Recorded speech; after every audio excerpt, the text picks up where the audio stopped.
Aqui diversos OCTs, para os tratamentos. Aqui é o corte na região foveal.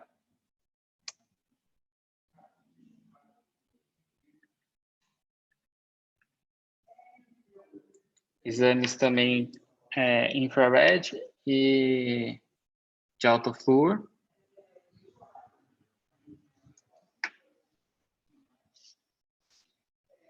Aí aqui eu deixei do lado também a retina colorida para a gente comparar. Aí aqui a gente consegue ver bem, acho que o mais importante aqui na autoflor, aqui na seta, na região macular, essa região de hipo alta, extensa, né, aqui, os dois. E algumas regiões também um pouquinho hiper. E aqui no red free.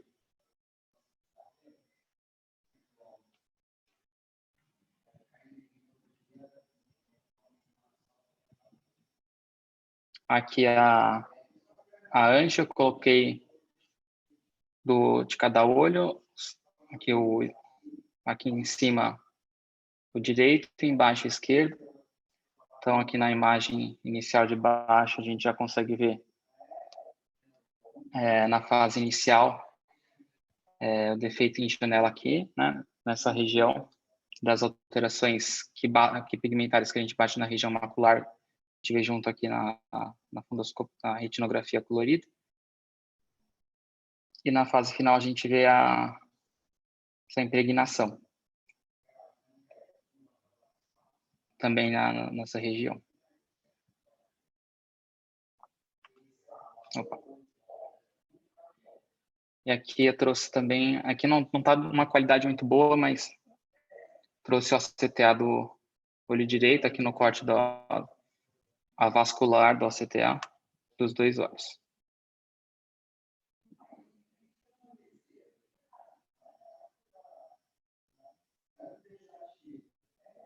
Aqui a imagem do olho esquerdo ficou um pouco pior.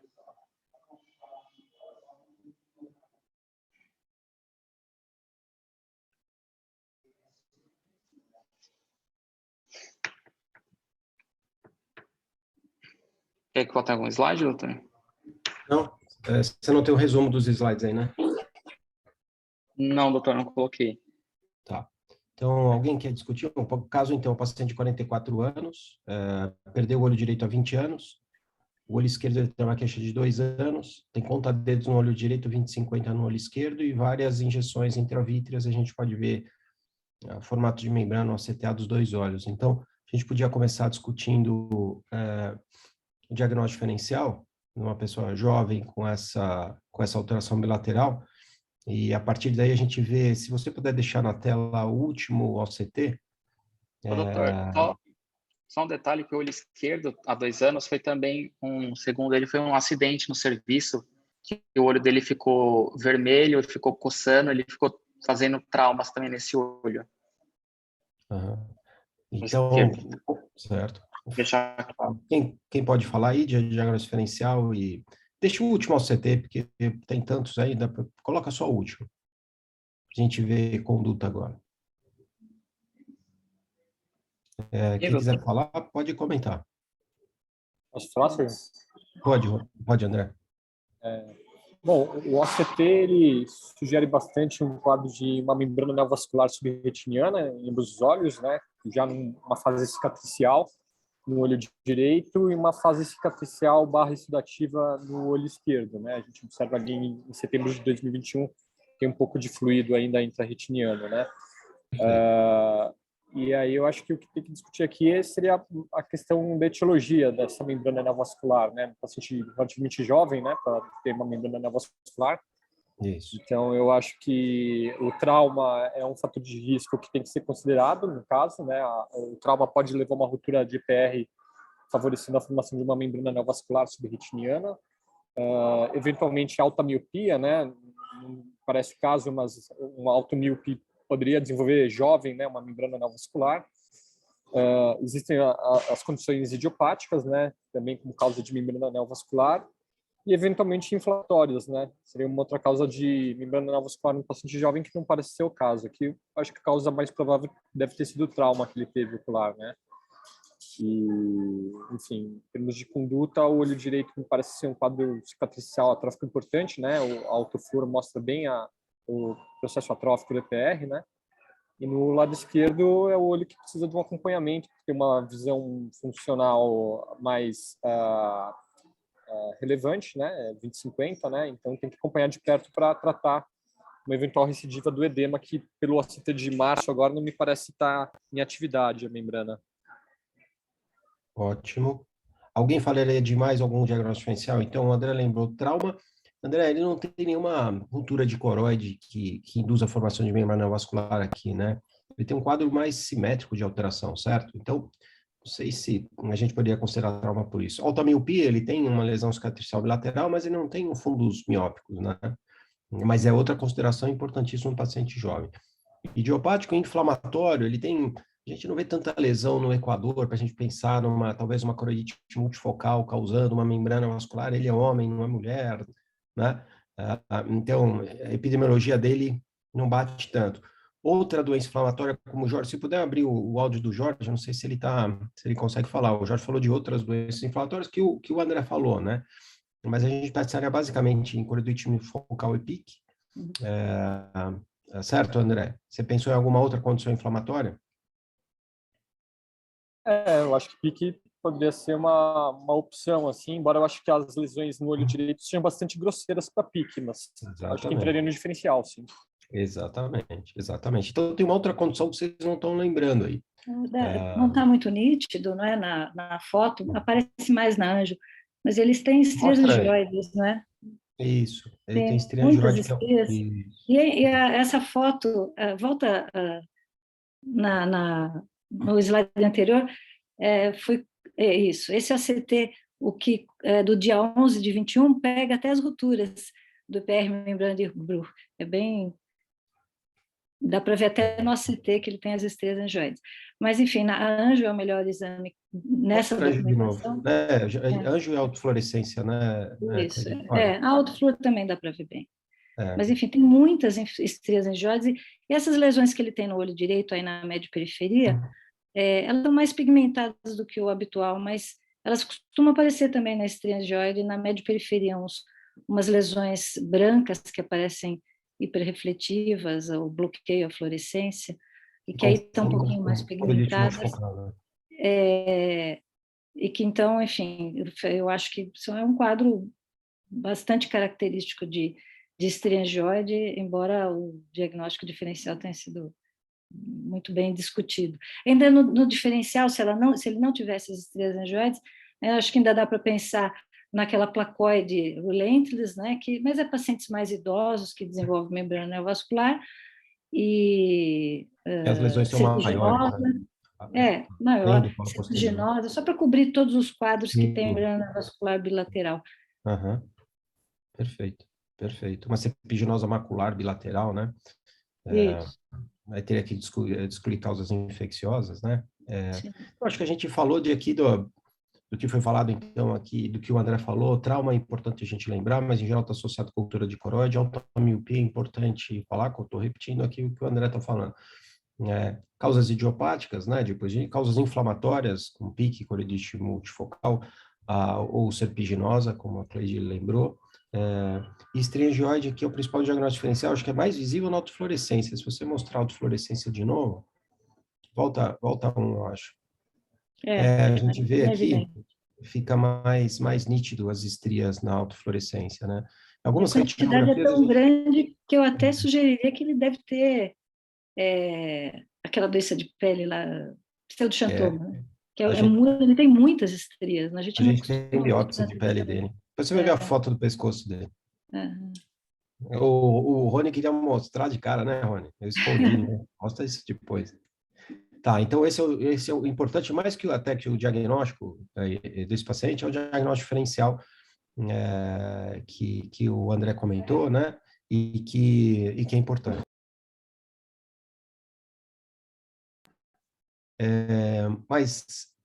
Há mais algum comentário ou não?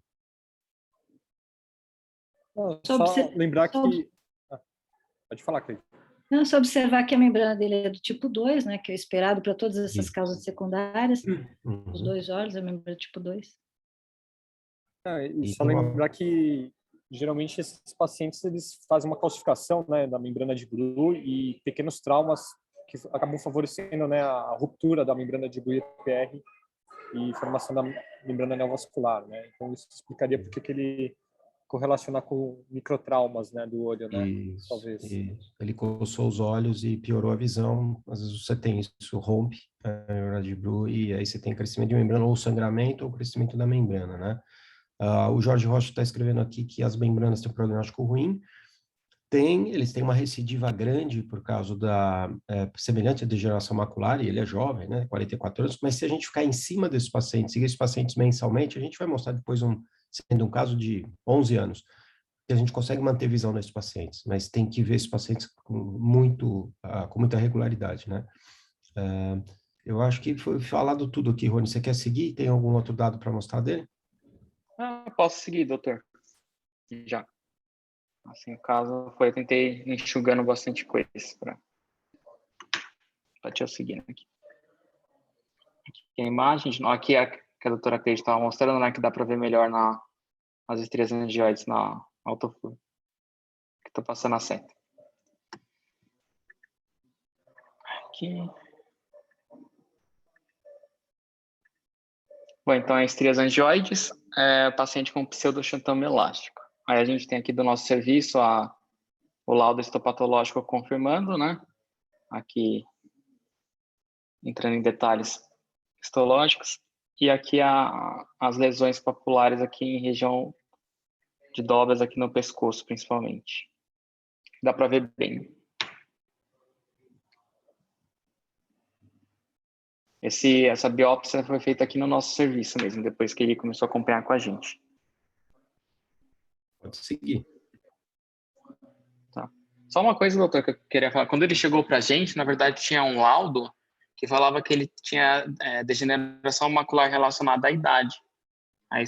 Mas não tinha, investigação não tinham fechado ainda. Aparentemente, ele não estava não vinha falando que tinha estrias angioides em si, assim, para a gente. Aqui é o caso que o doutor Pimentel gentilmente cedeu aqui, explicando de um paciente também com estrias angioides e pseudoxantoma elástico, que teve um segmento longo de muitos anos. Aqui o caso. Deixa eu colocar aqui todos. Aqui ficou desformatado, mas é um paciente aqui que segmento desde 2011, com acuidade visual, né, de 20/40, e que agora, em maio de 2018, mais recente, foi para 20/25 depois teve até a troca de anti-VEGF para o Eylea. Eu sigo essa paciente no começo, ela respondia com a bevacizumab, então durante 5 anos ela teve resposta, mas uma resposta parcial. Vocês veem que a membrana, os cistos estavam sempre nessa região justafoveal nasal, né, do olho direito. O olho esquerdo ela não tem visão, ela tem 24 centros, era o olho único da paciente. Então ela percebia muito as recidivas. E a partir de um tempo, a bevacizumab passou a não ser responsiva, a gente começou a usar o aflibercept em 2017, note em 2018, lá, que ela já tinha zerado os cistos, que era muito difícil zerar antes com o uso do bevacizumab. Eu sigo essa paciente até hoje, 2022, eu devo ter visto essa paciente há 3 semanas atrás, continuo injetando eventualmente o aflibercept, que ela tem uma resposta muito boa, operei a catarata dessa paciente, essa paciente tem 20 e 30 parcial de visão. Ela tem um segmento de 11 anos, e ela é jovem, né? E com uma visão boa, quer dizer, mas isso com segmento mensal, durante esse tempo todo. Então, se a gente for rigoroso no acompanhamento desses pacientes, a gente pode manter a visão desses pacientes. O prognóstico não é bom, como o Jorge comentou, não é bom, mas se a gente fizer um segmento contínuo, mensal dos pacientes, a gente pode evitar a perda de visão no olho único dessa paciente, né? E doutor, foi PRN, doutor, que o senhor fez? Fazia? PRN.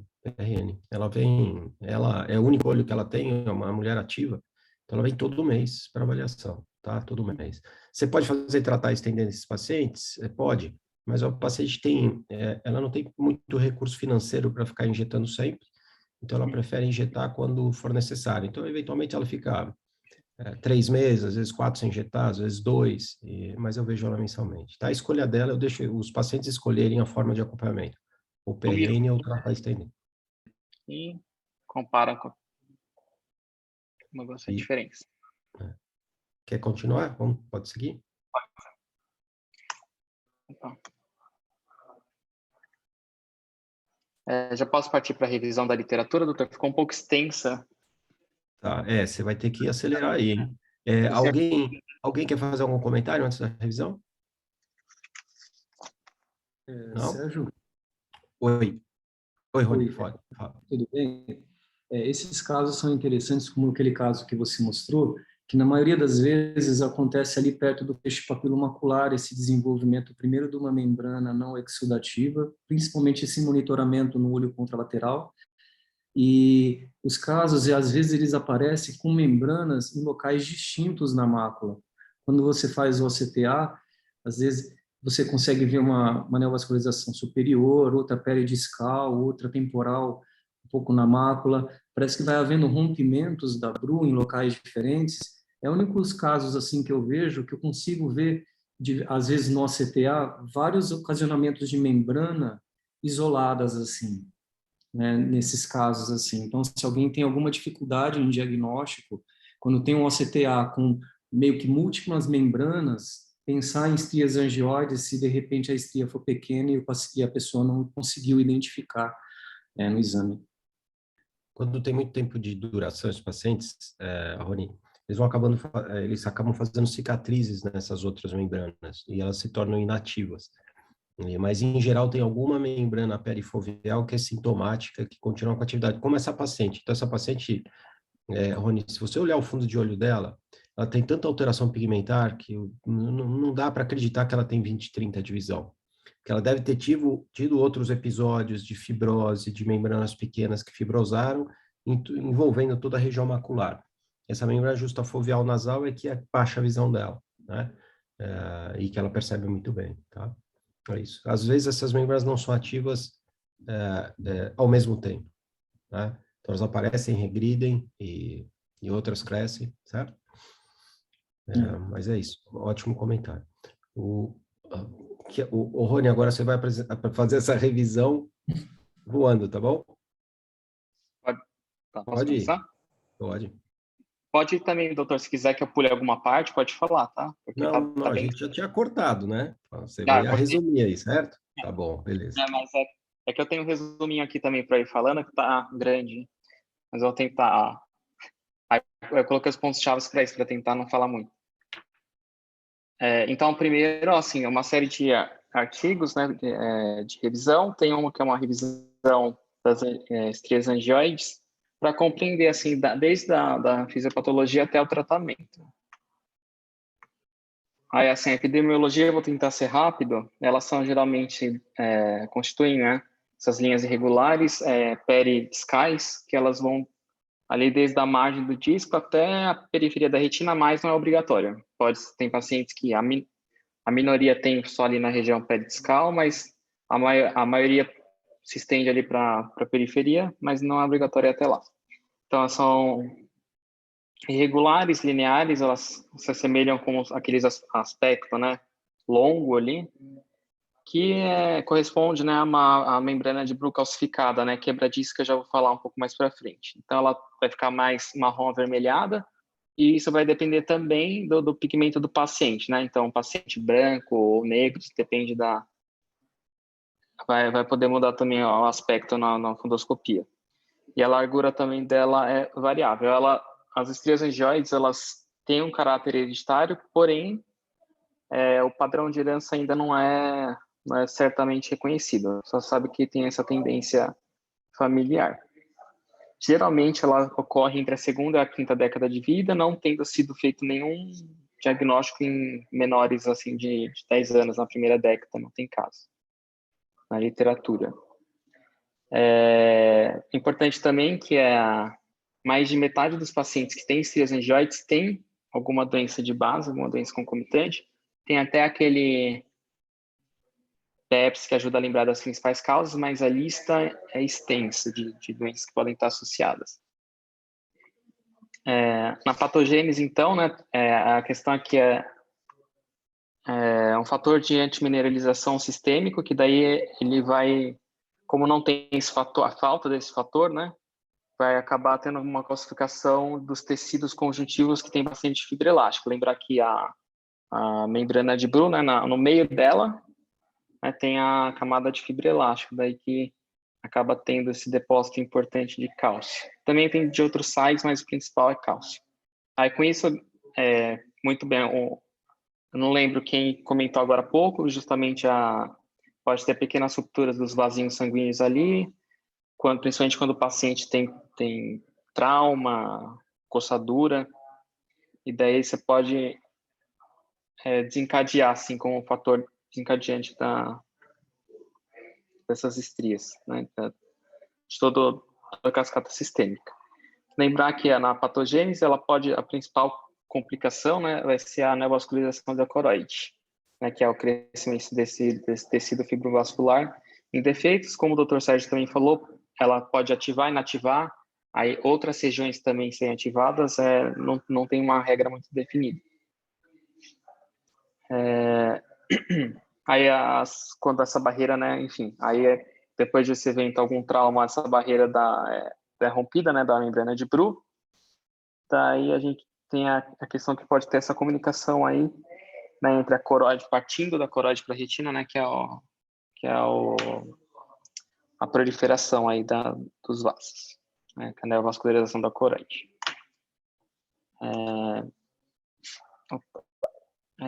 Características clínicas, então, assim, um achado bem importante, né, que é desses pacientes é o fundo que a gente fala mais mosqueado, né, que é o Pudorrange, que é o patognomônico para pseudoxantoma.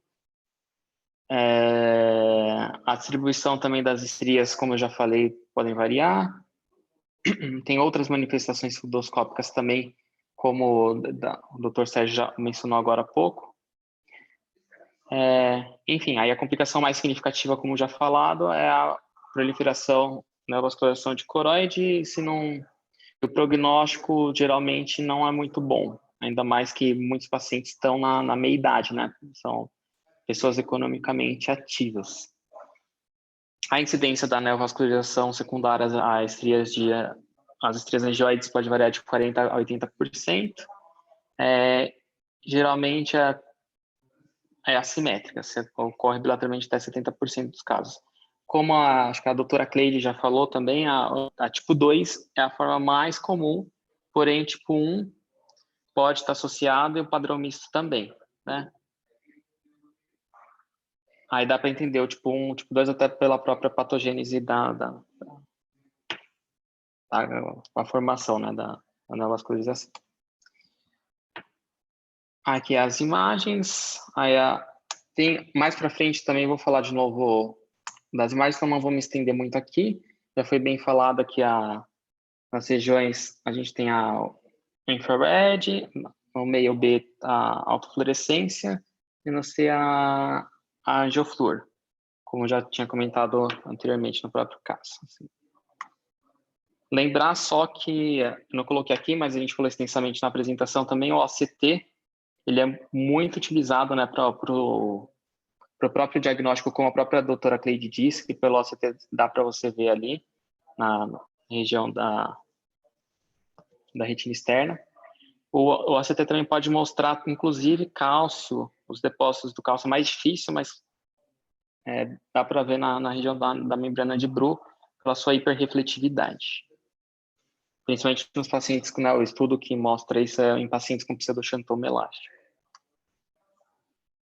As imagens, aqui o tratamento, o tratamento também resumindo, hoje em dia, assim, o que é o padrão, né, é utilizar anti-VEGF. No passado já tinha já teve laser, PDT, mas hoje em dia o tratamento é majoritariamente anti-VEGF. Nesses casos, pacientes que fazem a neovascularização de coroide, lembrando só que tem pacientes que são assintomáticos, né, que não tem a complicação, não pega a região foveal, ele vai se manter assintomático, a princípio. Uma coisa geral, todos os anti-VEGFs parecem ter eficácia semelhante, né, para a neovascularização de coroide, tanto justa quanto subfoveal.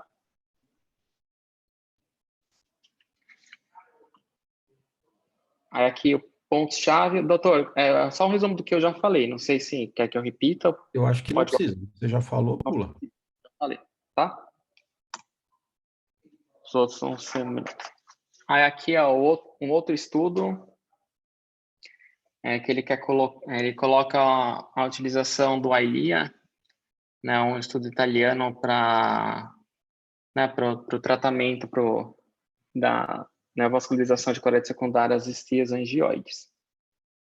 Eu vou tentar ser rápido aqui também. Então, ele mostra aqui nessa tabela, então, a mudança, né, na acuidade visual num segmento longo, né, de 48 semanas aí. Então, ele mostra aqui que a visão, né, na maior parte dos pacientes se manteve estável. Então, não teve uma melhora da visão ao longo do tempo, mesmo com o tratamento. E aqui na figura, você consegue ver a imagem do começo, né? Aqui inicial e final, embaixo. O paciente com a neovascularização de coroide e envolvimento foveal secundário a estrias, né? Aí também na imagem tem uma autofluorescência do fundo, enfim, mostra as lesões hiperaltos, defeitos da membrana de Bru, igual como a gente já havia falado nos comentários antes.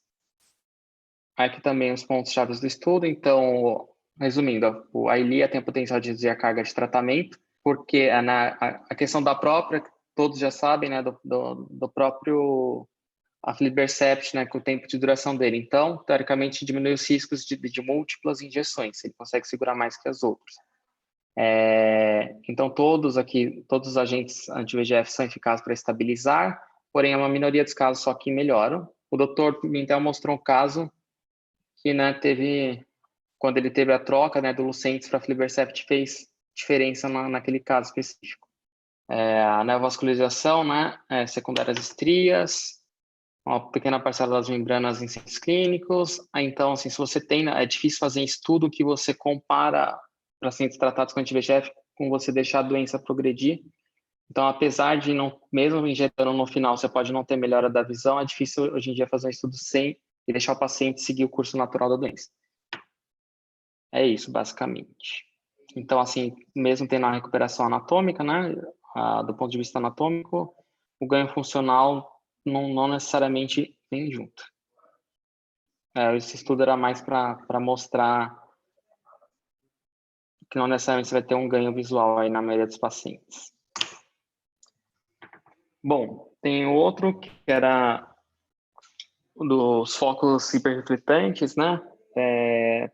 Ele queria ver se o número deles se correlacionava com a atividade da neovascularização coroidiana nas estrias angioides. Também um estudo italiano. Aqui. Aí a gente consegue ver, né, nas figuras, o paciente que está com a neovascularização secundária das estrias angioides, aí tem aqui a colorida, aqui na B infrared, que mostra o aspecto típico da doença, né?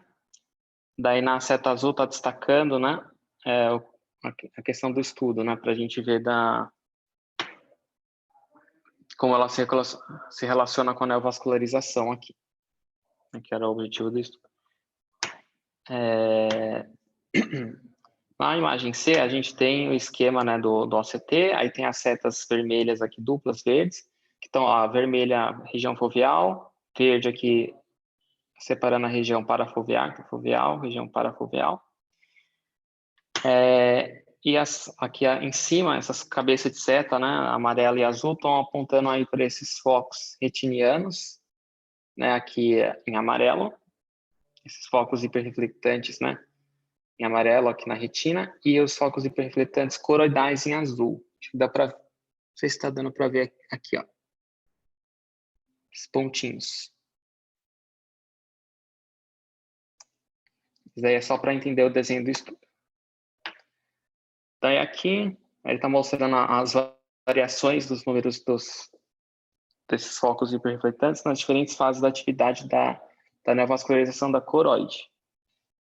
Aí aqui na figura A, ele está mostrando um líquido subretiniano visível, né, na retina nasal, de um paciente com fase ativa, né, da proliferação, né, na fase ativa. E aqui à direita, está mostrando bastante pontinhos, né, que a gente falou desses pontos hiperreflectantes. Aí aqui a quantidade, a gente está colocando aqui, ó, da retiniana tem 6, né? Aqui, por exemplo, nesse paciente coroidal não tem nenhum. Aí aqui ele vai mostrando ao longo do tempo até ser... É importante aqui destacar nessa figura C que ele mostra que 1 mês antes da reativação no paciente, que é a fase pré-reativa, esses focos hiperreflectantes, eles começam a aumentar em número. Então, eles estavam em 6, desapareceu aqui, 10 na coroide, 6 na retina, diminuiu para 0 na retina, foi só para 2 na coroide, depois eles começam a voltar, a aumentar um pouquinho. E no OCT aqui a gente vê que não tem sinal de atividade da proliferação, né, coroidal, da neovascularização de coroide, sem sinais no ACT, mas quando a gente coloca esse parâmetro da hiperrefletiva, eles já começaram a aumentar antes aqui do D da gente ter os sinais, né, que tem o reaparecimento do líquido aqui no ACT, que é o que geralmente a gente se baseia, né? Então, a gente vê que aqui já demonstra, já é um indicativo do que vem acontecer aqui. Deu para entender a ideia geral. Então, o estudo mostrou as alterações de focos hiperrefletivos, eles foram medidos ali na região foveal e parafoveal, mostrou que eles podem ser utilizados, né, se você tiver um segmento de perto, assim, dos pacientes, vê que eles antecipam a fase ativa aí da membrana. Podem ser úteis para isso. Quer que volta lá, doutora? Ficou bem, deu para entender bem. Não, eu acho que tá bom, acho que tá bom. Eu acho que a gente pode parar por aqui, Rony, porque avançou muito aqui o tempo, a gente está com 20 para as 8, tá ótimo esses artigos que você mostrou, excelentes, mas eu acho que tem outras coisas, mas eu acho que a gente pode mostrar quando a gente tiver um pouquinho mais de tempo. Tá, mas acho que deu para entender a ideia, né, doutora, aqui do... Perfeito, sim. Esses focos hiperrefletivos, eles aparecem de geração macular e são marcador também de gravidade, de transformação para a forma neovascular. E esse é um estudo pioneiro que estuda esses focos hiperrefletivos em estriangioide e a importância deles relacionadas à atividade da doença. Perfeito. Perfeito. Obrigado, Rony. Imagina, doutor. Se puder descompartilhar a tela, e daí você continua seguindo esse paciente, porque é um paciente crônico, olho único de visão, e a gente vai continuar tratando esse paciente, certo? Perfeito. Tá bom, doutor. Obrigado, Rony. Obrigado. Agora, tá. Bernardo, se você puder mostrar a imagem da semana. Vou compartilhar aqui, professor. Dá para ver? Dá para ver, tá ótimo. Bom, boa noite a todos. Me chamo Bernardo Kesselman, sou residente do 3º ano da oftalmologia aqui do serviço e responsável pela apresentação da imagem da semana da reunião de hoje. Queria inicialmente agradecer ao professor Sérgio pela ajuda na elaboração dessa apresentação e ao Dr. Felipe Sabag, que é residente do 2º ano, que ajudou na documentação das imagens. Então, a imagem é de uma paciente de 46 anos, do sexo feminino, que vem já com uma baixa acuidade visual em ambos os olhos desde a infância e com esse OCT em olho esquerdo, esse OCT em olho direito e essas são as imagens. A gente queria aqui o diagnóstico. Atrofia de Best, com escavação de coroide. Tá, 50% da resposta. com escavação de coroide, não deu 100%? Ah, escavação focal de coróide. Não, Boa, Cleide, excelente. E Cleide, me fala quais são os diagnósticos diferenciais de um paciente, porque aqui, normalmente o que a gente vê no BEST na fase inicial são lesões hiperrefletivas subretinianas, certo? As lesões viteliformes.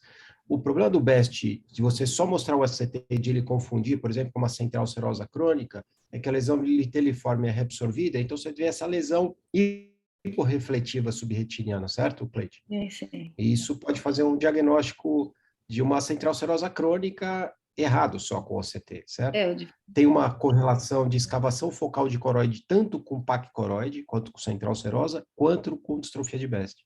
Então, tem uma associação com as duas alterações, certo? Não tem muitos artigos publicados, mas tem alguns. E, aliás, eu estou coletando, por isso também que é um assunto do meu interesse. E essa escavação aí está muito, muito bonita. Mas o exame que mais ajuda a diferenciar a central serosa bilateral de distrofia de BEST com a reabsorção do material viteliforme é a autofluor, porque vai mostrar, geralmente na borda da área descolada, tem um acúmulo hiperalto no BEST. Isso, E esses grumos também aparecem hiperaltos, né? E que não Segue aí, aparecem Bernardo. na central serosa. Isso, Cleide. Eu queria só te mostrar, Cleide, para você ver aqui, olha. Isso aí. A Cleide mostrou, certo? É isso que a Cleide está falando. Então, essa borda hiperalto aqui, a gente não vê com essa regularidade na central serosa. Na central serosa, a gente vê outras áreas de hipoalto ou de padrão misto, hiper, né? E aqui a gente vê uma lesão muito centrada na região macular, né? Com um deslocamento pequeno inferior. Mostra o outro olho, tem? Tem sim. A imagem? E a gente vê a simetria dessas lesões, certo, Cleide? Algum comentário a mais aqui, Cleide? Não, é isso mesmo.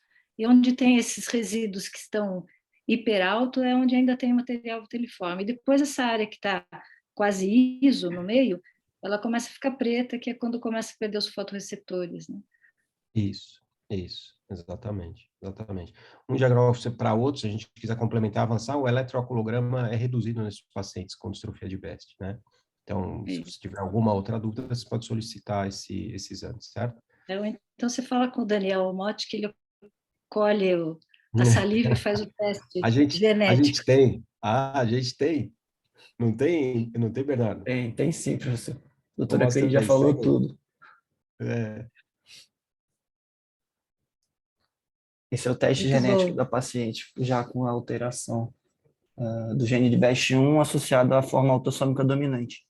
Inclusive, essa paciente, ela é de uma família que, inclusive, a gente está documentando, que toda a família tem alterações relacionadas ao gene de BEST. Então, a gente já viu cerca de 11 pacientes, dos quais 7 têm alterações, e ainda falta ver cerca de mais de 10 pacientes. Então, a gente vai terminar de avaliar todo mundo certinho.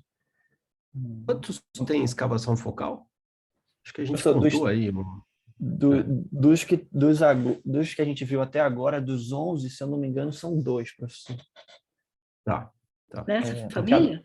Esse tem escavação de coroide? Isso.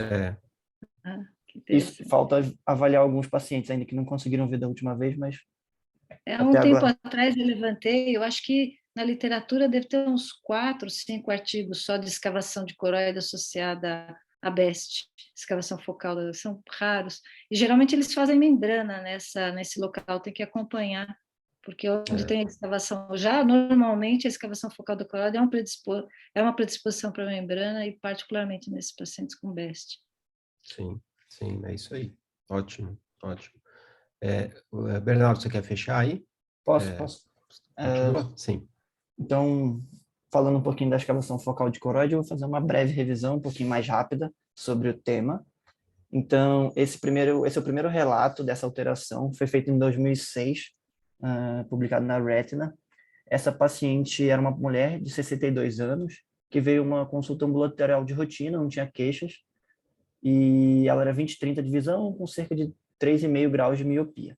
Na retinografia, a gente consegue perceber essa lesão redonda, bem na região foveal, que era descrita como um pouquinho escavada e amarelada, bem oval.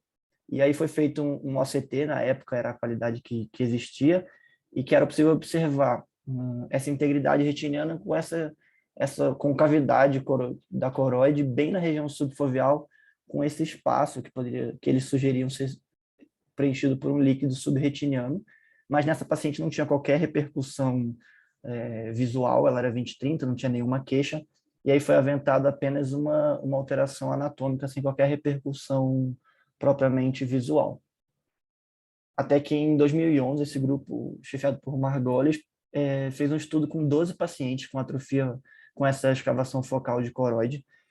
Desses 12 pacientes variavam bastante a idade e a raça, não tinha qualquer análise propriamente dita, e dos 12 pacientes, 11 tinham um envolvimento unilateral e um tinha um envolvimento bilateral com escavação de coroide em ambos os olhos. A maioria dos pacientes eram míopes, mas também tinha alguns pacientes hipermétropes, e a média de visão era uma visão boa, de 20/30, porém alguns pacientes chegavam a 20/100. E aqui a gente consegue perceber nas duas imagens da direita a classificação que esse autor tentou estabelecer para a escavação focal de coroide. Então, nessa imagem em cima, de letra B, a gente consegue perceber que nessa linha vermelha seria a linha do epitélio pigmentado da retina, e a linha amarela seria a linha dos fotorreceptores, e a gente consegue perceber que elas estão coaptadas, não tem nenhuma região separando ambas essas linhas, e elas não têm nenhum líquido separando também. Enquanto que nessa imagem de letra C, a imagem abaixo, a imagem de letra B era então denominada do tipo conformacional, então escavação de coroide conformacional, em que tinha essa conformação agrupada dentre a retina e o EPR. Na imagem abaixo, a gente consegue perceber que o EPR, em vermelho, e a camada de fotorreceptores estão separadas por um espaço, que seria então preenchido por um líquido subretiniano nessa região, que seria então denominada pelo artigo do tipo não conformacional. E nesse próprio artigo, ele sugere que seria uma evolução natural da doença. Então, a escavação focal de coroide ela se iniciaria do tipo conformacional, e com o tempo, com o aumento dessa escavação e com o aumento dessa tração mecânica entre o EPR e os fotorreceptores, a partir de um certo momento seria a disrupção entre essas duas estruturas, gerando então o tipo não conformacional. Porém, alguns estudos mais recentes, alguns relatos de caso, já descreveram pacientes que apresentam o quadro C, que seria o não conformacional, e depois de 1 a 2 anos de evolução, evoluem para o tipo conformacional acima do tipo B, o que desfaz um pouco essa hipótese de ser uma evolução natural, e sim duas formas distintas de apresentação da escavação focal de coroide. Nesse artigo seguinte, como a doutora Cleide comentou anteriormente, é um artigo que faz a análise de escavação focal de coroide em pacientes com distrofias retinianas. É um artigo de 2018. Nesse artigo, ele analisou 157 pacientes com 309 olhos, entre retinose pigmentar, a maior parte, com 183 olhos, doença de Stargardt, de segundo lugar, com 93 olhos, e doença de Best, com 33 olhos. E ele tentou procurar em quais desses pacientes apresentavam escavação focal de coroide. Então, nenhum paciente com retinose pigmentar apresentou, nem com Stargardt apresentaram escavação focal de coroide, mas a gente teve 2 pacientes com doença de Best, dos 33 olhos, 2 apresentavam escavação focal de coroide. Aqui a gente consegue, nesse grupo de imagens à esquerda, no grupo D seria uma escavação não conformacional, com esse líquido subretiniano, e na imagem que parece mais com o nosso paciente que apresentei, e na imagem à direita, aqui D, apresentava uma escavação de focal de coroide do tipo conformacional. Então, ele sugere uma possível associação de pacientes com doença de Best e distrofia e escavação focal de coroide, e se teria algum papel da atrofia pelos depósitos, se teria algum papel nessa formação da escavação. Então, um breve resumo. A escavação focal de coroide é uma alteração da concavidade da coroide, sem um envolvimento escleral propriamente dito. Do ponto de vista etiológico, os artigos sugerem 2 etiologias possíveis. A primeira delas seriam as causas congênitas, que seriam quadros mais brandos, sem tanta repercussão visual, e seriam inclusive um achado de exame, que deve ter sido o caso da paciente do primeiro relato, de 2006, porque a paciente não tinha nenhuma alteração visual, e causas que seriam secundárias a outras doenças, como o professor Sérgio comentou anteriormente. Então, doenças do espectro pachycoroide, como central serosa, é uma das mais envolvidas e uma das maiores associações descritas com escavação focal de coroide. Coroidites inflamatórios, como arada, pique e outras, também tem alguns relatos de associação, como eu mostrei no artigo anterior. Algumas distrofias, como esse caso de distrofia de Best, podem ter alterações e alguns tumores, principalmente tumores da coroide. Esses pacientes possuem diagnóstico diferenciado principalmente com estafilomas, alguns tumores e alguns tipos de trauma, apesar que a apresentação no OCT é um pouco mais fácil, um pouco mais típica em relação a essas outras apresentações, e os pacientes também apresentam histórias diferentes. E a conduta, na maior parte dos casos, é expectante para a escavação focal de coroide e deve envolver as causas secundárias. Então, se o paciente tem alguma doença que está causando a escavação focal de coroide, a conduta tem que ser para a causa de base, não para a escavação em si, que na maior parte das vezes é assintomática. Era isso, professor. Perfeito, Bernardo, ótimo, excelente, parabéns, ótimo. Agora vamos falar dá para ouvir aqui o que eu estou falando? Dá sim, professor. Tá, então a gente vai continuar, obrigado, Bernardo. Antes de compartilhar, a Juliana compartilha a tela dela. Vou falar de um artigo muito interessante, que é um artigo pós-hoc do Harbour, que relaciona subtipos de membrana vascular 1, 2 e 3 com prognóstico visual, acompanhando esse trabalho, o Harbour, durante os 2 anos de segmento. Daí ele faz as hipóteses para ter essas alterações de prognóstico, membranas que começam com uma visão melhor e terminam com uma visão melhor, e membranas que começam com uma visão intermediária, como o tipo 3, e terminam com uma visão pior ao longo do tratamento. Eu especulo porque isso acontece, né? Então, Juliana? Estão conseguindo ver minha tela? A tela tá ótima. Boa noite a todos, meu nome é Juliana, sou residente do 2º ano aqui de serviço e eu vou apresentar o artigo científico dessa semana. Queria começar agradecendo ao Dr. Sérgio Pimentel pela escolha do artigo e pela ajuda na elaboração da apresentação. O título do artigo, em tradução livre, é As lesões de neovascularização macular e os desfechos de acuidade visual na DMR neovascular, uma análise pós-hoc do Harbour. A DMR neovascular, então, nas últimas 3 décadas, ela tinha aquela classificação angiográfica das neovascularizações, né, que dividia, então, nas lesões clássicas e nas lesões ocultas, de acordo com os achados na angiofluorescinografia. E ao longo do tempo foram surgindo novas propostas de classificação dessa neovascularização, principalmente com enfoque mais anatômico, o que foi ganhando um pouco mais de força, né, e foi sendo mais possível ser feito com o avanço do OCT, principalmente. Então, recentemente, esse grupo de estudo, o Conan, ele publicou essa classificação anatômica para a DMR neovascular, que subdividia a neovascularização macular nessas 4 categorias, né? A neovascularização do tipo 1, que estaria localizada entre a membrana de Bru e o EPR, a do tipo 2, que estaria localizada no espaço subretiniano, acima do EPR, um tipo misto, né, com componentes tanto do tipo 1 como do tipo 2, em que haveria neovascularização, tanto no sub-EPR como no compartimento subretiniano, e, por fim, esse tipo 3, que a neovascularização teria uma origem intrarretiniana, proveniente do plexo vascular profundo.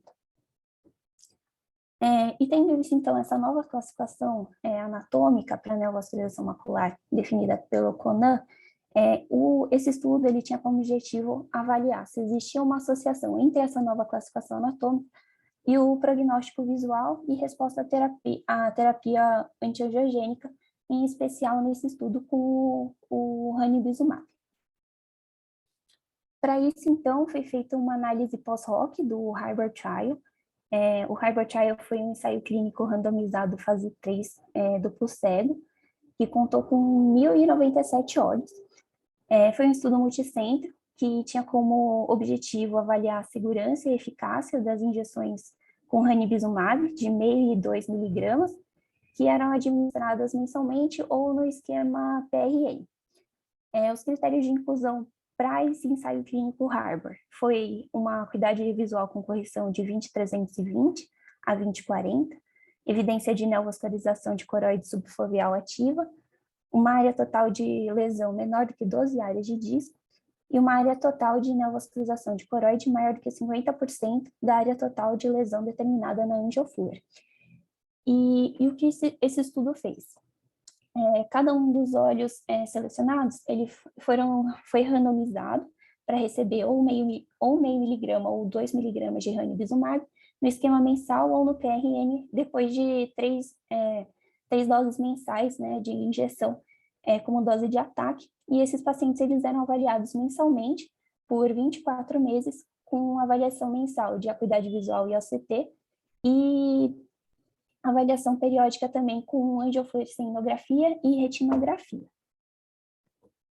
Para esse novo estudo, então, desses 1.097 olhos que foram estudados no Harvard, 700 olhos foram selecionados para esse novo estudo, e os critérios de seleção foram a presença de neovascularização macular evidenciável no OCT, na retina e na angiofluorescenografia na baseline, presença de líquido subretiniano ou de líquido intrarretiniano, também na baseline, e a presença, né, de imagens de OCT disponíveis nos 24 meses de segmento.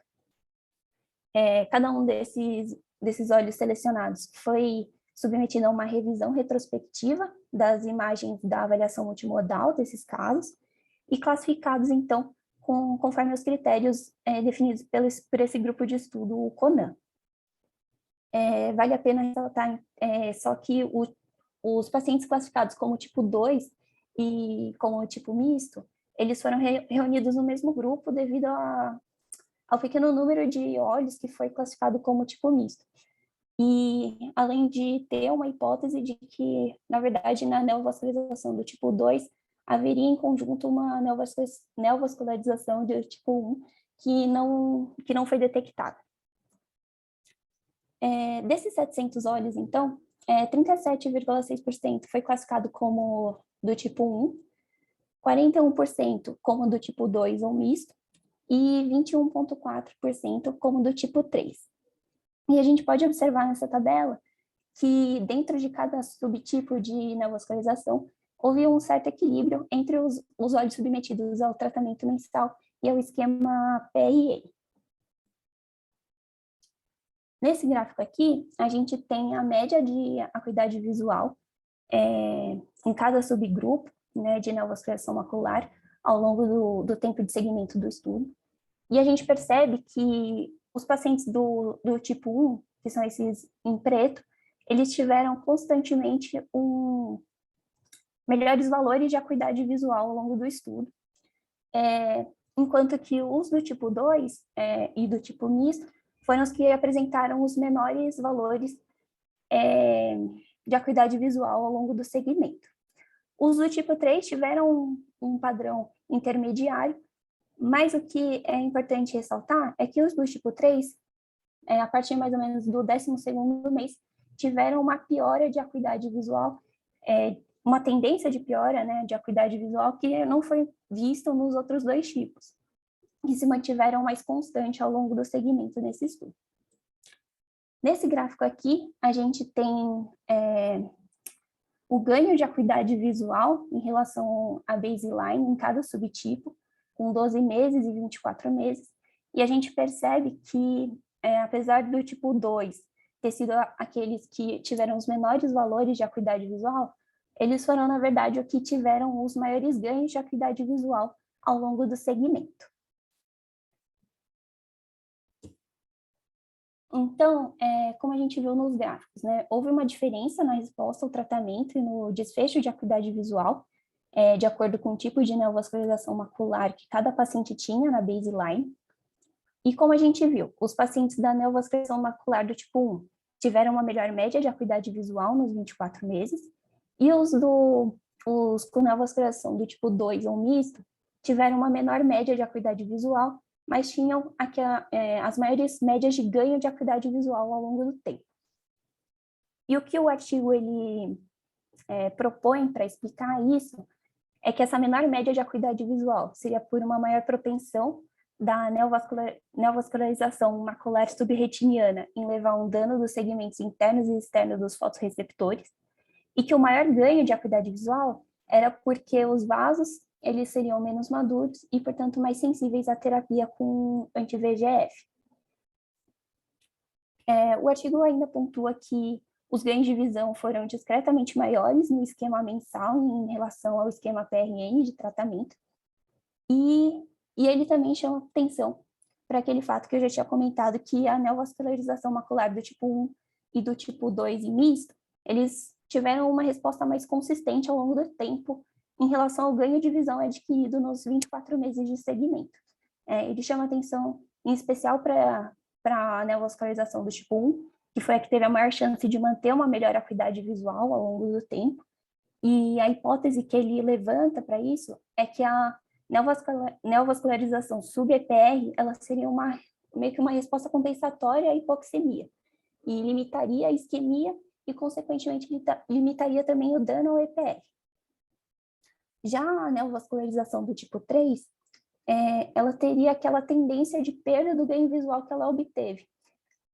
Mas o estudo ele refere que essa tendência de perda do ganho visual, na verdade, estaria possivelmente relacionada a uma maior incidência e uma maior progressão para atrofia macular, e não necessariamente a uma persistência ou recorrência de exudação, né? Isso ele fala por conta da comparação desses subtipos que foram submetidos ao esquema PRN. Né? Quando ele comparou esses subtipos, os pacientes do tipo 3 foram que tiveram a menor média de injeções necessárias nos 24 meses de segmento, o que apontaria para uma alta taxa de resposta a essa terapia com anti-VEGF. O artigo pontua também que ainda não foi amplamente estudado a acurácia diagnóstica do ACT de uma forma isolada para diagnóstico e monitoramento da atividade da DMR neovascular, mas ele mostra que essa avaliação multimodal seria útil para caracterização, uma melhor caracterização da neovascularização macular e predição em relação ao prognóstico a longo prazo. O artigo cita também algumas limitações desse estudo. Primeiramente, os desfechos de acuidade visual não foram pré-determinados para cada tipo de lesão de neovascularização macular, o que dificultou um pouco a comparação entre os subgrupos. Além disso, não houve uma subclassificação dos pacientes com neovascularização do tipo 3, por conta da necessidade de se manter um tamanho de amostra adequado para análise estatística. Não foi feita a avaliação de mudanças na composição da lesão ao longo do segmento que foi feito o estudo. E, por fim, ele pontua que há necessidade de novos estudos para quantificar o valor preditivo que essa classificação do Conan teria na resposta ao tratamento com anti-VEGF. Concluindo, então, o artigo ele conclui que há uma diferente resposta de acuidade visual conforme o subgrupo de neovascularização macular definido por essa nova classificação anatômica proposta pelo Conan, né? E isso meio que dá suporte para a utilização dessa classificação para uma melhor caracterização desses pacientes, principalmente em relação ao prognóstico de resposta à terapia com anti-VEGF na prática clínica. E é isso, obrigada. Ótimo, Juliana, excelente, tá? Ótimo resumo, esse artigo eu acho que todo mundo tem que ler. Então, para falar rapidamente, só resumir o que a Juliana falou excepcionalmente, membranas tipo 1 têm maior acuidade visual inicial quando comparados com os outros subtipos de membrana, mas eles alcançam um menor ganho visual, porque ele já tem uma visão melhor, mas o ganho de acuidade visual é menor, então. Tipo 2, porque tem muito edema nos fotorreceptores, elas têm uma acuidade visual inicial menor, mas elas têm uma grande capacidade de recuperação visual, principalmente se tratadas precocemente. Elas são muito sensíveis aos antiangiogênicos. Tá? As membranas tipo 3 têm uma acuidade visual intermediária entre as outras duas, ela melhora a acuidade visual com menos injeções do que as anteriores, então os capilares são sensíveis aos antiangiogênicos, mas ao longo do tempo esses pacientes acabam perdendo visão, tá? Ao contrário dos outros dois, pelo menos ao longo de 2 anos, mas se a gente segue esses pacientes por mais tempo, eles formam muitas áreas de atrofia geográfica, né? Então, parabéns, Juliana, é isso mesmo, e eu recomendo que todos leiam esse artigo, tá? A gente segue, então, se alguém quiser fazer algum comentário, é só comentar, se alguém quiser comentar o artigo. Senão a gente passa Só para o caso... comentar uma coisa Oi, sobre, Cleide, lógico. sobre o Harbour. Eu achei esse estudo fantástico. Foi, na verdade, o primeiro estudo da MRI que usou o Spectral Domain, né? Os anteriores usavam o Time Domain. Então, ele é um marco de documentação. Acho o desenho dele fantástico. Esse artigo, ele resume muito bem.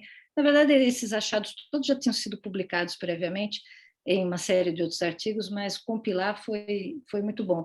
E eu só queria fazer uma observação que o Harbour é um único estudo desses grandes que não encontrou relação entre o número de injeções e a atrofia geográfica, né? Então, por isso ele não cita essa relação, mas vale lembrar que a maior parte dos outros estudos com DMR antiangiogênico mostra que o número de injeções, o número maior de injeções está associado a um maior grau de atrofia geográfica, que é outra causa que pode explicar essa perda de visão nos pacientes com membrana tipo 3. Eles já têm uma tendência à atrofia geográfica e possivelmente um maior número de injeções acelera esse aumento. Isso não foi encontrado no Harbour, por isso que ele não cita aí, mas é um achado de praticamente todos os outros estudos com antiangiogênico, VIO, uma série de Ótimo, outros. Cleide. Os artigos, a neovascularização tipo 3, caracteristicamente, esses pacientes têm uma coroide muito fina, então eles têm uma deficiência de coro capilar muito grande. Então, isso é uma formato anatômico que incapacita a circulação da coroide corocapilar para esses pacientes, por isso que eles formam, então, atrofia geográfica. Não sei se, eventualmente, você tratar com antiangiogênico e suprimir essa neovascularização que está sendo formada, afeta isso a longo prazo, mas esses pacientes acabam perdendo visão, a gente, né, Cleide, a gente segue alguns desses pacientes, e esses pacientes acabam perdendo visão por atrofia geográfica. A gente controla bem a membrana vascular, porque se a gente pega numa fase 1 ou 2, você tem uma neovascularização intrarretiniana ainda, não associada com a vascularização sub-EPR, depois você tem uma anastomose, né, da circulação da coroide da retina, aumenta o fluxo desses neovasos, mas se você pega inicialmente, você consegue segurar a evolução dessas membranas, eles respondem muito bem com as injeções, mas a longo prazo eles vão formando atrofia geográfica, a corda desses pacientes é muito fina. E o marcador dessa isquemia de coroide são os depósitos erosinoides subretinianos, que é uma característica da vascularização tipo 3 também, né? Sérgio, fala. Só um comentário rapidamente. Daquele trabalho que a gente publicou das tubulações externas, eu acho que o Bailey esqueceu de colocar na discussão desse paper, que é um paper muito significativo mesmo, que é o que a gente vê na prática diária. Queria até parabenizar a Juliana quando a forma que ela apresentou, que foi muito bonita. Ele publicou recentemente no Retina que essas membranas neovasculares tipo 2 é as que mais estão associadas com tubulações. Então, além dessa desgaste do fotorreceptor que foi falado aí, é as que mais vão evoluir com tubulação, e a tubulação destrói ali todo o segmento externo dos fotorreceptores. Faltou ele linkar na discussão o paper que ele acabou de publicar no Retina no ano passado, se não me engano. Ótimo complemento, Rony. Obrigado. Agora vamos para o caso cirúrgico. Então, o João vai apresentar o caso cirúrgico para ser discutido. João. Boa noite.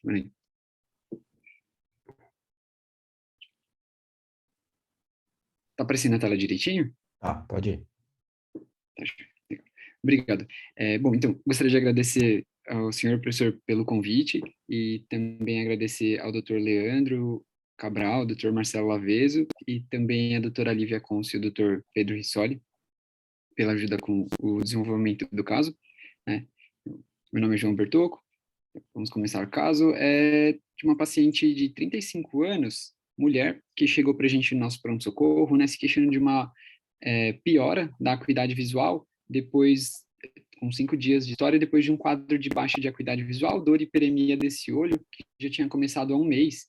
E o que ela contava para a gente é que ela tinha passado um serviço externo no início desse quadro, né, e tinha feito o diagnóstico de uveíte por toxoplasmose, e tinha já iniciado os de Bactrim, tabelas de Bactrim F, de 12 em 12 horas, e depois disso, né, há 5 dias do momento em que ela chegou no nosso PS, piorou a acuidade visual.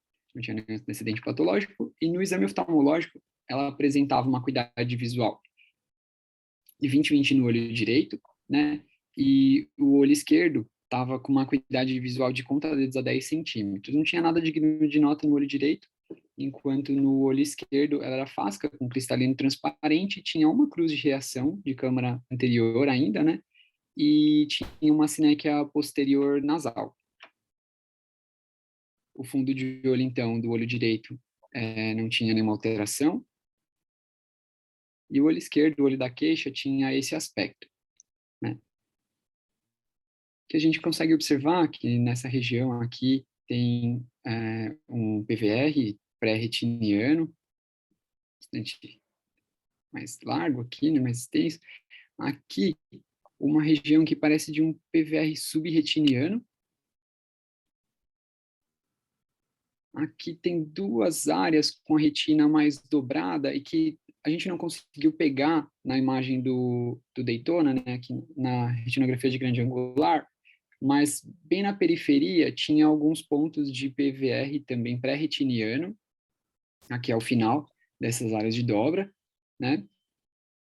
Além dessa alteração que, de início pela foto, parecia até uma rotura, mas tem uns vasinhos aqui. No exame fundoscópio mesmo, a gente consegue ver que corresponde ao anel de Weiss, né? Ela tinha uma hialoide já mais espessada, os meios não estavam tão transparentes, talvez associado a esse episódio de uveíte pela toxoplasmose, né? Então, só resumindo, então, uma mulher de 35 anos com uma baixa de acuidade visual há 1 mês, com uma piora há 5 dias, com o diagnóstico de uveíte difusa por toxo, e também a acuidade visual apresentada de conta-dedos a 10 centímetros, né? Além disso, era fásca, com uma sinéquia nasal, e no fundo de olho tinha esse DR total, com bolsão maior e inferior, presença de PVR-EP retiniano, tanto temporal quanto alguns pontos superiores, né? E esse PVR subretiniano inferior, já apresentando, né, um DVP, pelo menos parcial, nesse anel de Weiss presente. E iniciando a discussão, para a gente introduzir a discussão já mais brevemente, qual seria a indicação cirúrgica para esse quadro, né? Eu gostaria de abrir para os senhores professores. Ótimo. Quem que quer começar? Obrigado, João. Quem quer começar a discutir aqui? Então, primeiro falando de indicação cirúrgica, pensando num paciente com essa quantidade imensa de PVR subretiniano, circular aqui inferior e ainda com uma linear aqui superior também, né? E ainda com PVR epirretiniano pequeno temporal superior, né? Periférico. Qualquer conduta cirúrgica aqui mais adequada? Quem que queria falar? André, você quer comentar? Posso falar. Bom, esses casos não são tão comuns, né, de descolamento de retina regmatogênico pós-quadro de uveíte, aqui no caso por toxo. Para mim não ficou muito claro a localização do foco inflamatório, João. Onde que estava o foco inflamatório inicial?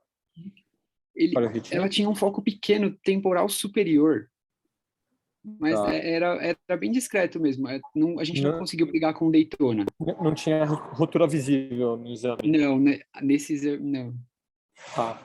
Bom, sem rotura visível, com essa quantidade toda de PVR, né, que é esperado para os quadros inflamatórios, né? Então, a uveíte acaba sendo um fator a mais aí para indutor de PVR, né, epirretiniano e subretiniano, como a gente observa aí na periferia inferior, né? Então, eu faria uma vitrectomia associada a uma faixa 360 com o intuito de diminuir um pouco a tensão do PVR sobre a retina como um todo. A associação de fasectomia eu acho que seria opcional. Eu acho que, por ser jovem e ter um cristalino transparente, eu tenderia, no primeiro momento, a poupar esse cristalino, embora tenha sido descrito uma sinéquia nasal, né? E eu acho que tem que ter bastante paciência no intraoperatório para trabalhar essas membranas epirretinianas e estudar a melhor forma de abordar esse PVR subretiniano, eventualmente fazer alguma abertura ali na média periferia nasal e tentar ver se consegue puxar esse cordão em bloco, né? Nem sempre isso é uma tarefa fácil, mas eu acho que seria a tentativa inicial. O paciente já está sob uso de Bactrim, né? Que seria algo importante para poder realizar a cirurgia, né? Para diminuir o risco de uma ativação aí no pós-operatório, né? Acho que seriam essas considerações iniciais e provavelmente como componente pós-operatório óleo de silicone. Ótimo. Rony, você quer comentar? Eu acho que é realmente um caso muito grave, um olho muito inflamado por essa quantidade de... O descolamento de retina já é uma doença inflamatória, né? E ainda com esse histórico de uveíte, não dá para ter uma certeza, né, se teve mesmo uveíte, porque em muitos casos de descolamento de retina inicia-se o tratamento com uveíte, na verdade é só o descolamento. E na parte superior ali, eu não consigo identificar a quantidade de PVR que tem, se tem uma prega falciforme. É difícil a gente ter essa conformação de anel de Weiss, assim, tão bem documentada, grosseira assim, e um descolamento de vítreo numa paciente jovem dessa forma, sem ser automíope. Mas já que vocês comprovaram aí na imagem, e a conduta, no final das contas, eu não vejo um caso desse sem você fazer um elemento introflexor, uma faixa. Eu colocaria uma 242, uma maior, 360 mesmo. Iniciaria ali fazendo uma remoção do PVR pré-retiniano inicialmente, com cauterização bem realizada, porque são casos que sangram muito, e tentaria inicialmente puxar esse PVR aparentemente subretiniano, que você vê o vaso passando em cima dele, né? E se você não conseguir, depois você tenta outras manobras mais, fazendo uma retinotomia, tentando tirar no meio, que às vezes você não consegue tracionar por ali. Mas esse seria a conduta, e por final, não dá para eu ter certeza ainda do adjuvante que eu ia deixar, se seria o gás ou o óleo de silicone, mas muitas vezes esses casos vão para óleo de silicone mesmo, infelizmente. Perfeito. Então, aqui um consenso é fazer uma vitrectomia associada à faixa, para ter um suporte da base vítrea, eventualmente de uma tração residual, do PVR residual, secar primeiro o PVR temporal superior, PVR epirretiniano, né? E depois fazer a dissecção dos PVR subretinianos inferior. A gente começa sempre por uma retinotomia e tenta puxar esse cordão. Se a gente não consegue, como foi falado, a gente amplia, faz uma retinectomia, amplia a área de acesso e daí você consegue retirar com pinça de secar melhor esse PVR linear subretiniano inferior. E aí a gente consegue, na vitrectomia, visualizar melhor, como o Rony falou, essas duas alterações lineares, que parecem ser dois PVR subretinianos lineares superiores acima do disco, tá? Pode fazer também retinotomias lá para dissecar esse PVR subretiniano, mas a gente consegue avaliar melhor na vitrectomia. E eu acho, Rony, que isso não escapa de um silicone no pós-operatório como tamponante, tá? Quer seguir, João? Então, a ideia mesmo foi de uma vitrectomia. E uma dúvida que eu gostaria de trazer para os senhores, acho que a questão da faixa é realmente bem importante, né? E foi bastante comentada. E quando associar um buccal, assim, em algum momento, pela presença de PVR, os senhores pensariam no buccal na indicação primária ou isso ficaria por uma outra situação? João, acho que com uma faixa mais larga, ou 40 ou 42, você consegue ter uma boa introflexão e proteger bem a base vítrea. Eu não acho que você não precisa de um buccal. Com uma faixa larga, você dá 1 ponto por quadrante. Com buccal, você vai ter que dar 2 pontos por quadrante. É mais trabalhoso você colocar um buccal. E como você, eventualmente, vai ter que fazer uma retinectomia inferior, eu acho que não é necessário você ter uma introflexão mais larga ainda inferior, entendeu? Eu não sei o que o André e o Rony pensam disso, faixa ou buccal, se vocês puderem comentar. Eu acho que não seria uma alternativa, assim, o buccal inferior, 180 inferior, embora eu concordo que na eventualidade de precisar de uma retinectomia, ele acabaria tendo menos utilidade, né? Mas eu acho que um buccal 180 inferior não estaria errado, eu me sentiria confortável com uma faixa apenas. Rony? Assim, como essa região que está aí, ela está na média periferia, ela está se aproximando mais das arcadas, eu acho que um buccal não ia fazer muito sentido aí. Se fosse um PVR, se esse PVR temporal ele tivesse mais ali embaixo, que provavelmente, invariavelmente, você ia fazer uma retinectomia com as bordas oblíquas, talvez você colocando um buccal para o folheto ficar em cima dele, nada que uma faixa de 242 também não faria, mas se você não tem a 242, só tem a 40, talvez um buckle ajudaria fazer uma introflexão maior para, se houver uma contração, ajudar. Mas nesse caso aí que está bem no equador, parece todo esse PVR, que eu acho que também tem PVR pré aí, acho que não é só sub, acho que um buckle não faria muito sentido. Ótimo. Então, João, Obrigado. eventualmente pode colocar os dois, mas eu acho que uma faixa seria mais simples e talvez mais adequado para esse caso, pelo que foi exposto, certo? Legal. Então, prosseguindo, a questão da facoemulsificação, né, tem a questão dela ser uma paciente jovem com cristalino transparente, mas a sinéquia, que ela tinha uma sinéquia nasal, ela ficava na média periferia do cristalino, não era uma sinéquia tão central.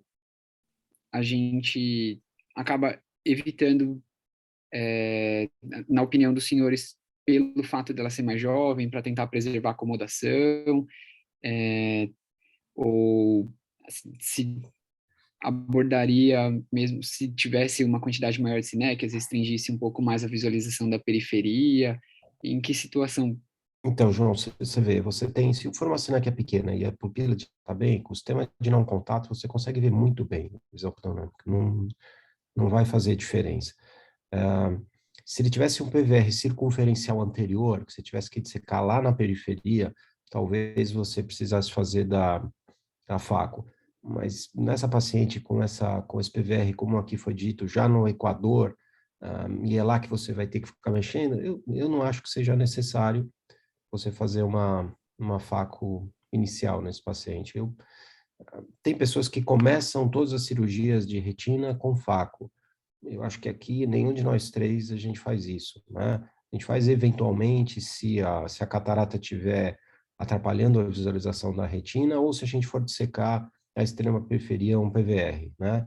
Para a gente ter facilidade disso. Mas nenhum desses duas indicações, esse caso se encaixa. Então, eu acho que não precisa dar facos. Se o cirurgião gostar de fazer, ótimo, né? André? Só lembrando que a faco seria um fator inflamatório eventualmente adicional num olho que já está inflamado pelo uveites, né?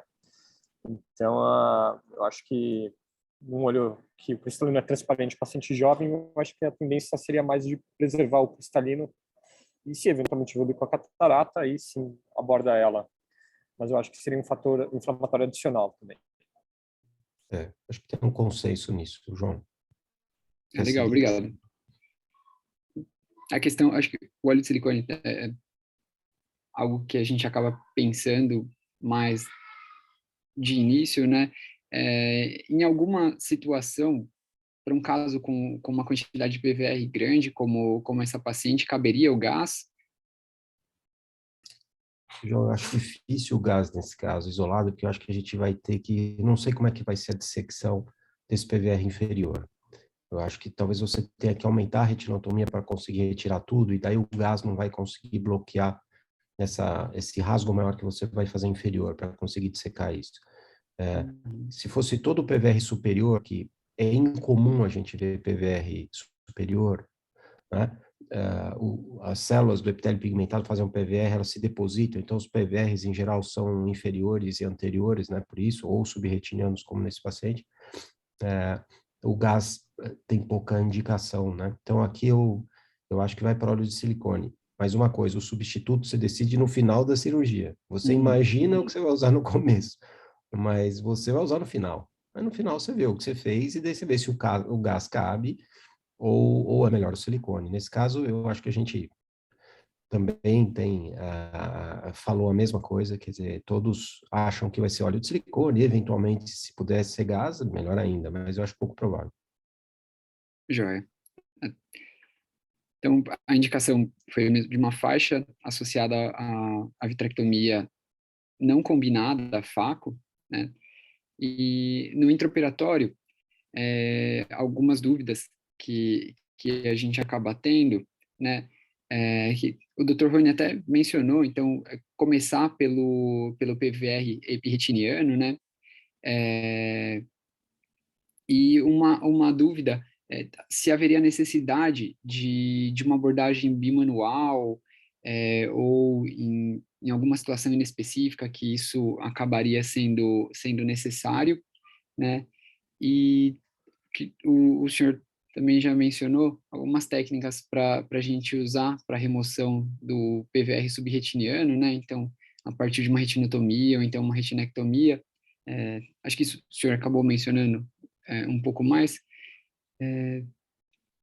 Essa questão, então, do PVR epirretiniano, teria alguma indicação, em algum momento em que haveria necessidade de, assim como na dissecção de um paciente com DRT, por exemplo, né, um paciente diabético com DRT, que às vezes a gente acaba necessitando de uma dissecção bimanual, se haveria alguma situação semelhante no paciente com PVR epirretiniano? Acho que é sempre mais fácil você fazer bimanual, né? Não que seja necessário em todos os casos, mas é fácil você colocar a iluminação superior, acessória, e fazer a dissecção bimanual. Acho que é mais simples de você fazer, né? Algumas vezes você não precisa, né? Mas é mais simples. O que você faz, André, você usaria bimanual, Rony? De forma geral, eu tendo a abordar PVR hiperretiniano sem abordagem bimanual de início, e eu opto pela utilização do chandelier se eu estiver sentindo que existe uma adesão muito grande do PVR com a superfície retiniana e eu preciso de uma contraposição com uma segunda mão. Aí sim eu opto pelo chandelier para abordagem bimanual. Mas inicialmente eu tendo a abordar os PVRs epirretinianos de forma simples, né, não bimanual. Perfeito. Rony?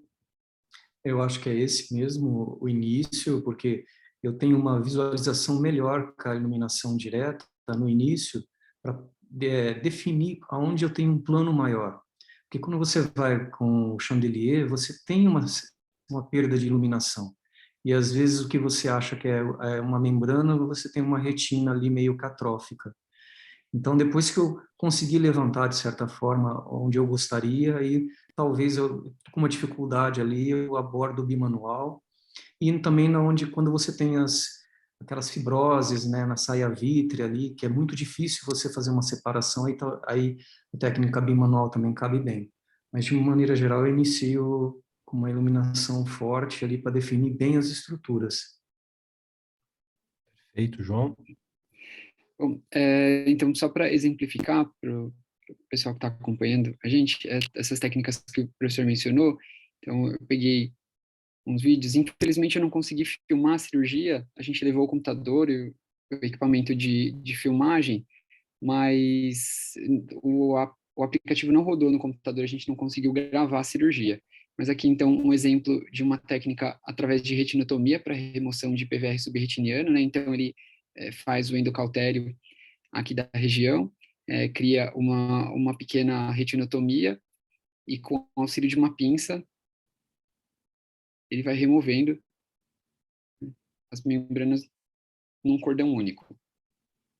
Esse é o desejável, né? Nem sempre sai assim, né? A gente Isso é o que consegue você assim, mostra né? no filme, né, André? É o que deu certo.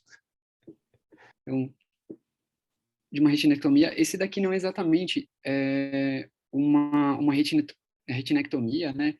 Aqui, eles fazem a remoção, acho que a internet não está ajudando muito, mas eles fazem a remoção a partir de uma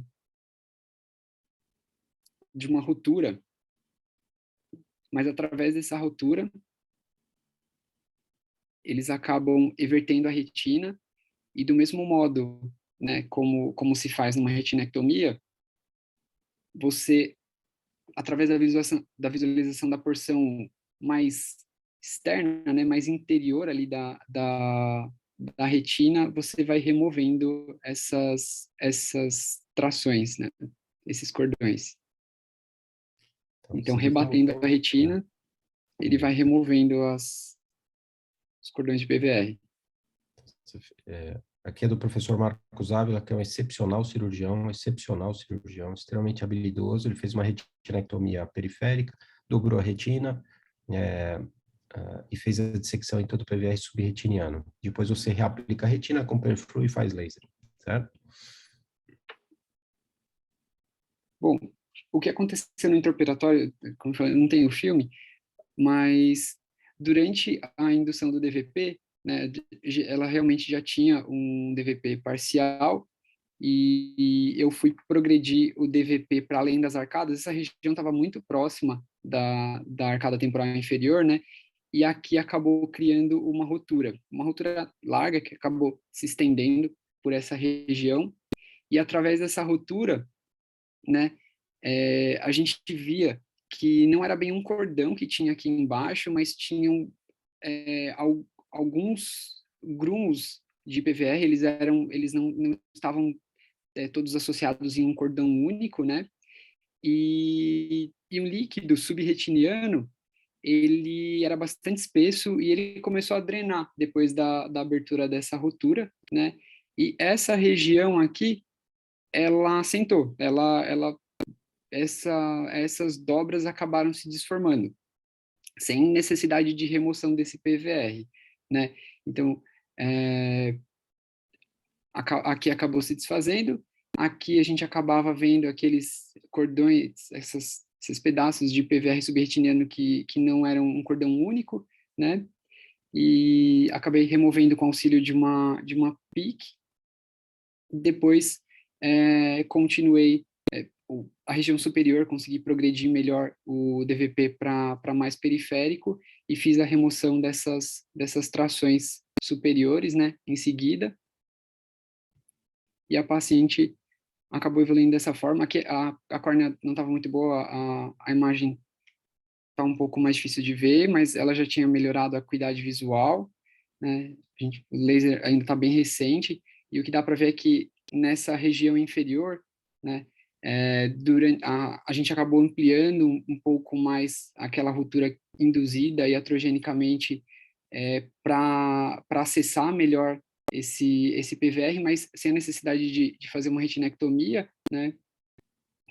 Porque ele não seguia realmente para essa região que a gente via na foto do pré-operatório. Aqui acabou se desfazendo as dobras sem necessidade de remoção de nenhum PVR subretiniano. Aqui na segunda semana, é um caso bem recente, então ela veio ontem ainda, né, acompanhando o pós-operatório, e fiz a refração com uma refração de mais 6, menos 1,5 a 145, a paciente estava 0,2 de visão, já ela estava bastante feliz. Esse é o ACT da paciente, né? E aqui alguns cortes. É isso. É um caso bem recente do meu último sobreaviso, não tenho fotos mais de um pós-operatório mais tardio. Parabéns pela evolução, João. Porque ela tem 0,2 de visão, e você vê que talvez ela até melhore mais a visão, porque ela tem a retina externa dela na região macular, está muito boa, né? Vamos esperar que ela não recidive PVR nessa borda inferior aí dessa retinectomia, né? Mas a evolução foi excelente e a técnica foi adequada. Superior, aquelas linhas verticais superiores eram o quê, João?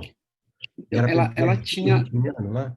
Ou era só uma pré dobra, e subassociado, mas na remoção da porção pré-retiniana acabaram abrindo roturas e elas acabaram.